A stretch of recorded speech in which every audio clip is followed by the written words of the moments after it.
দিনও 30 জন মারা যায়নি, অবশ্যই এর চেয়ে বেশি মারা গেছে। মিনিমাম 150 জন মারা গেছে, মিনিমাম 150 জন, 150 প্লাস।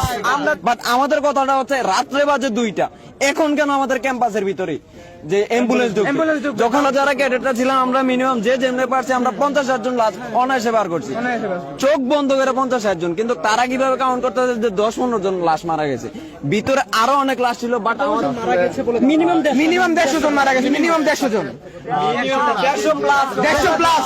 আমরা যখন ক্যাডেটরা ঢুকে আপনি বুঝতেছেন না, একটা 2তলা বিল্ডিং এ সবগুলা ক্লাসের মধ্যে যে জায়গায় ক্র্যাশ হয়েছে ওই জায়গায় তো স্পট ডেথ হওয়ার কথা মিনিমাম 90 জন। আপনি বুঝতেছেন না বিষয়টা? প্লাস তারপরে আগুনে পরে তো মরছে।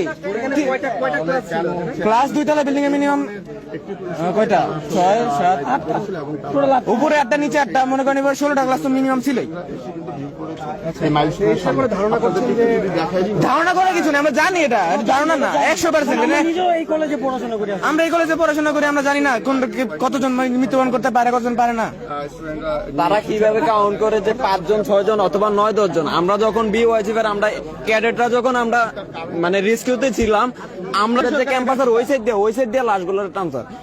কিছু লাশ এমনও নাই, এমন আমরা খুঁজে পাইতাছি না। আমাদের প্রিন্সিপাল স্যার একটা প্রিন্সিপাল তখন জানে যে একটা ভার্সিটির অথবা একটা স্কুলের ভিতরে কয়টা স্টুডেন্ট থাকে, কয়টা ছাত্রছাত্রী, কয়টা ফ্যাকাল্টি, কয়টা টিচার থাকে। একটা প্রিন্সিপাল সবসময় মনে রাখবে, সবসময় তার কাউন্ট থাকবে। তখন একটা প্রিন্সিপাল যখন উনি বলতে লাগছিল যে আমার স্টুডেন্ট এত স্টুডেন্ট ছিল, এখান থেকে কয়েকজন যা শুধু নিচে নামতে পারছে, এতজন স্টুডেন্ট নাই, তখন আমাদের প্রিন্সিপালকে গায়ে ধাক্কা দিছে, সবকিছু যাবতীয় সবকিছু কর্ম করছে, সবকিছু মানলাম। এতক্ষণ কথা হচ্ছে যে রাত্রে বাজে 2টা অথবা 1টা নাগাদ, এখন আমাদের ক্যাম্পাসে কেন অ্যাম্বুলেন্স সবাইকে বের করে দিয়ে অ্যাম্বুলেন্স আমাদের ইনফর্ম করতেছে, অ্যাটলিস্ট আমাদেরকে গেট বন্ধ করে রাখতেছে, আমাদের নিজস্ব ক্যাম্পাসের স্টুডেন্ট ঢুকতে দিতেছে না। শিক্ষার্থীদেরকে বের করে দেওয়া হলো, তাদের আসলে কি বলে বের করে দেওয়া হয়েছে?